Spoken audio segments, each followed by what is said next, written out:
बिस्मिल्लाहिर्रहमानिर्रहीम रब्बे यस्सिर वला तुअस्सिर वतम्मिम बिल खैर। अस्सलाम वालेकुम students, in the previous lesson आपको एक टारगेट दिया गया था। वर्कबुक पेज 49 पे 3 डायग्राम्स थी जिनको आपने लेबल करना था। आई होप कि आप सब ने उसको बिल्कुल ठीक लेबल कर लिया होगा। So let's match. Here we are, this one is page 49 और इसको आपने लेबल करना था और मैच कर लीजिए। इस डायग्राम में this one is wheel and this one is axle. In the second one, this one is axle and this one is wheel.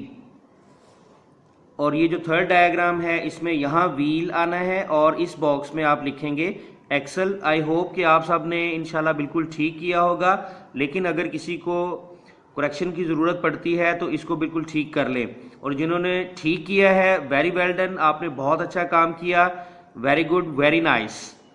Now let's talk about our today's lesson. तो आज हम करने जा रहे हैं workbook page number 48। So open your workbooks, page 48.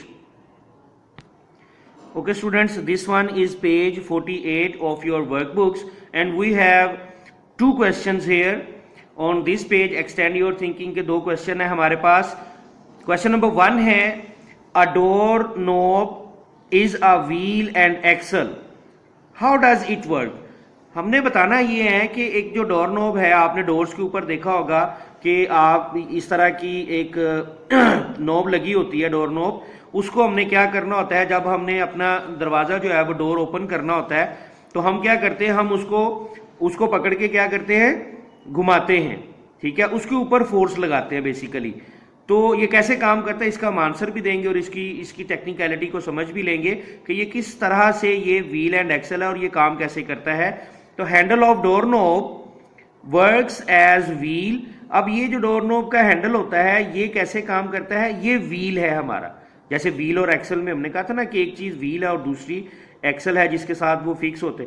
तो wheel के तौर पे ये काम करता है। एंड अ रॉड, और इसमें जो रॉड होता है in it works as an axle, वो एक्सल के तौर पे काम करता है।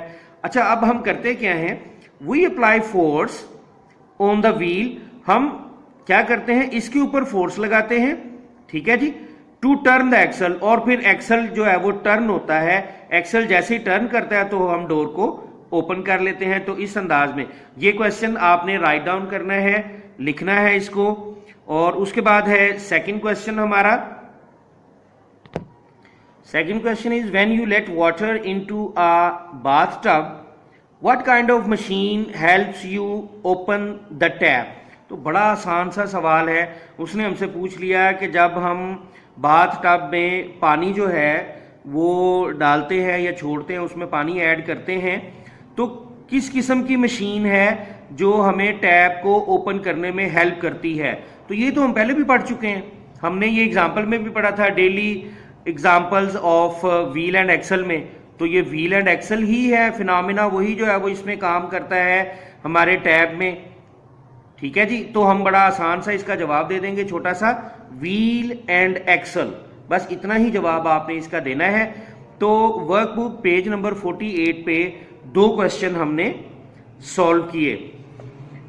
नंबर 1 पे ये question, a door knob is a wheel and axle, how does it work, इसका आंसर हमने दे दिया। इस आंसर को आपने लिखना भी है और याद भी करना है। इसी तरह से दूसरे क्वेश्चन का आंसर भी हमने दे दिया। Now come on page 49.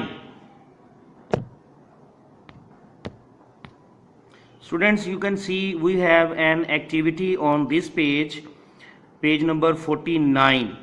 Page number 49 पे एक एक्टिविटी है, ये परफॉर्म करेंगे आप लोग।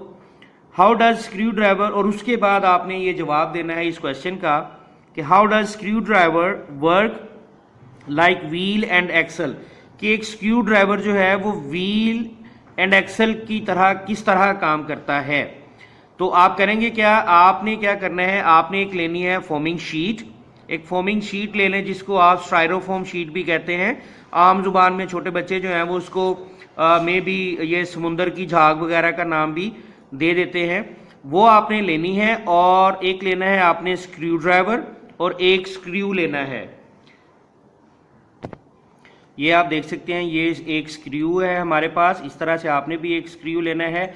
और ये आ गया जी हमारे पास स्क्रू ड्राइवर। और अब आपने करना क्या है, स्टायरोफोम शीट लेनी है और उसमें इस स्क्रू को आपने एक जगह पे फिक्स करते हुए रख के तो स्क्रू ड्राइवर के साथ फोर्स लगानी है। और स्क्रू ड्राइवर की किस एरिया में आप फोर्स लगाएंगे, डेफिनेटली इस एरिया को आप फोर्स लगाएंगे, हाथ में लेंगे और इसको क्या करेंगे आप क्लॉकवाइज थोड़ी सी फोर्स लगाएंगे तो ये क्या होगा कि ये जो स्क्रू है ये उस फोमिंग शीट या स्टायरोफोम शीट जो है उसके अंदर स्क्रू जो है वो जाना शुरू हो जाएगा और फिर फाइनली आप उसको वहां फिक्स कर देंगे कुछ इस तरह से, कुछ इस अंदाज में। ये देखें, ये स्टायरोफोम जो शीट है उसमें एक जो स्क्रू है उसको थोड़ा सा फिट करके उसके बाद आप इसको इस अंदाज में क्लॉकवाइज जब आप इसको यूं फोर्स लगाएंगे,